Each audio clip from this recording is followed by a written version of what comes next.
later if we keep using it. The question is, how do we transition from where we are to where we need to be? And how do we transition it in a way that doesn't cause us to go into huge economic, social upheaval? That becomes a question. And so the idea is to look at these fundamental causes and to try to address them in a strategic way that shifts our use, that tries to deal with the destruction, that tries to look at these issues as well. All a big challenge, not easy, but certainly on the agenda, should be on the agenda for policymakers. Going beyond those issues, you can see there's a number of different social issues that the United Nations is focused on. They set these Millennium Development Goals for 2015, looking at other things like gender equality, child mortality, and the like, AIDS, HIV, and so forth. So you've got a recognition, certainly at that level, that we have these social, environmental issues, economic issues that are critical to the well-being of our world and the people in it.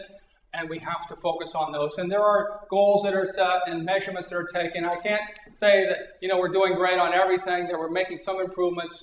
Of course, it's 2 steps forward, 1 step back. In some cases, it's 3 steps back. But these are the ongoing challenges that we face as we try to move forward. And individual companies are now being more and more asked to say, how are they impacting these factors? Again, sustainability factors. And what we see is that, indeed, companies are, whether you know it or not, or whether you're thinking about it, companies, even if they're not conscious of it, are beginning to address some of these trends. So let's think about climate change and fossil fuel depletion. What are companies doing already? What are some companies doing already in response to that? Carbon footprinting, energy conservation, right? All these things. What about the overconsumption of resources? What are companies doing already, beginning to do?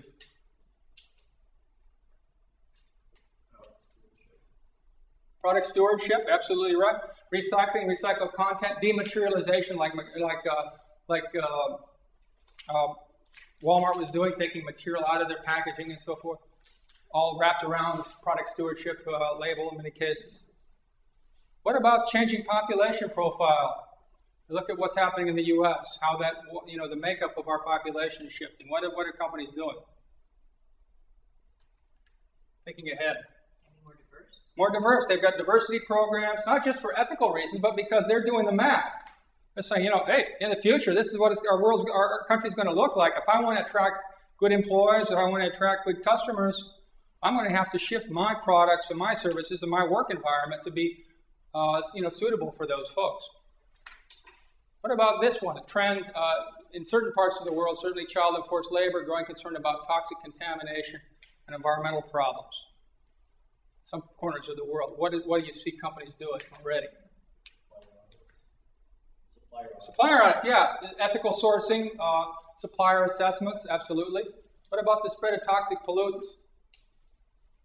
Global spread of toxic pollutants. You see PCBs showing up in whales and the Arctic and, all kinds of things. What are companies doing? What are governments doing? Cleanup initiatives. Yeah, cleanup initiatives. They're putting in place toxics elimination programs, looking at toxic materials in inks and electronics and a whole host of other products, right? Regulations, particularly in Europe, geared to that. What about this one? Been a trend for some time, growing mistrust of business. Every time an Enron pops up or some other disaster happens, some BP thing, people say, we hate corporations. So what are companies beginning to do?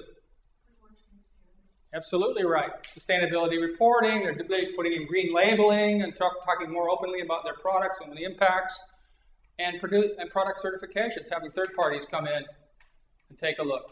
So the point is that companies are not just standing still. A lot of them are doing a lot of these things. The question is how fast and how effective, and whether they're going at it with the right pace, and whether we as citizens are being motivated to undertake the right behaviors to help deal with this. And again, a lot of it has to do with policy. Are we setting economic incentives for us to do the right thing, or is it just the opposite? Are we being encouraged to consume a lot of fossil fuels without any real investment in proper investment in alternatives? Or are the policies being set that are logical and rational? Those are the challenges that we face, and certainly our legislators face. I want to shift here in the next few minutes to talk a bit about supply chain, because this is one thing that we're beginning to see in this whole sustainability trend, a lot more focus on supply chains, meaning our suppliers and all those that are related. It's not just, again, working within our company. We're starting to say, hey, suppliers have an impact. We saw what the impact is with the Walmart packaging thing, $3.5 billion working together with suppliers. So why do you think companies are zeroing in on this one as a target these days? This is sort of a newer trend in sustainability programs. Decreasing carbon footprint. They're trying to decrease the carbon. Yeah, they're doing that, but why are they trying to do that? Why are they focused on the supply chain? I mean, you're right about that. Well, the retailers are a major driver of this, and they're really forcing all the manufacturers to change and pass those changes down to their supply chain. Right, you're absolutely right. Why are the retailers driving it? Cost. Consumers will eventually get it. Consumers are doing it, cost opportunities. What else? Reputation. Reputation aspects, yeah, absolutely. But why the suppliers? Why are the suppliers involved in this? Probably part of their plan, their sustainability plan, corporate sustainability. Yeah, and because, yeah, that's true. Well, if the suppliers are inefficient and pass their inefficiencies on to the manufacturers are going to pay higher prices. Or so it's cost, yeah, it's absolutely a cost issue. That's part of it, yeah. Well, let's just go through a couple. All of you hit on aspects of this. Here's what I'm seeing out there. Certainly there's a big perception, and it's a growing perception, that, hey, big companies are responsible for the supply chain. Ever since Bhopal, you can't just say, oh, I'm sorry, that's not me. Kathy Lee Gifford and Nike and Gap, you can't say, oh, I'm sorry, those are sweatshops that are, independent contractors over there in Southeast Asia. That argument no longer flies, does it? No, consumers don't buy that anymore. Companies know that. They also see, as you say, the customer ultimately is the key. Customer is sensitive to that ethical behavior. They're responding to the Nike and the Gaps when they get bad PR. You see that the point is people begin to understand that, some companies like Nike, the environmental and social and economic impact within their own company is like this. That impact outside their company with their suppliers is like that.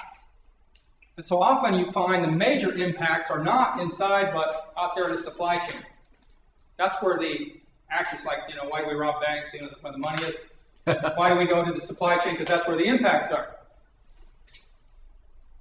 Fact is that if you don't do this, you've got the NGOs folks that are out there looking at Southeast Asia and all those places, and they're going to find out where you're slipping up, and they're going to communicate to the hometown folks about your behavior, and that's no longer any fun. And you see opportunities for efficiency. We can say, if we work together, we can become more efficient, more environmentally responsible. And the reality is that in some places, and growingly this is true, it's now a company's responsibility, legal responsibility, to assure that its suppliers are doing certain things. That's true about the hazardous materials in various products, certainly in Europe, the European electronics program regulation, and their packaging as well. So there's these obligations that companies have are actually, the government's actually demanding that you go beyond your own boundaries and out to the supply chain to help assure compliance. And then, you're right, somebody mentioned strategy. The fundamental point is that, company strategy is saying, look, we're going to try to do sustainability. This is the way we're going to manage our company. Supply chain is part of our organization. So this is a natural extension of those opportunities, threat management, and so forth, is to go with our suppliers with this plan. So what topics? Let me just kind of jump to this. This is not a no-brainer. What topics should be included? It's simple to sort of say. So we go back to this, what the consensus was. And you see, now remember, this is what the consensus was about what sustainability issues or major issues that companies should be focusing on. This is what GRI told us. This is what the ISO process told us. That these are the things: governance, human rights, labor, da-da-da. Interesting thing is, without really making a big point of it, what you see is that that's what's being reflected as the coverage of a lot of these supplier programs. Look for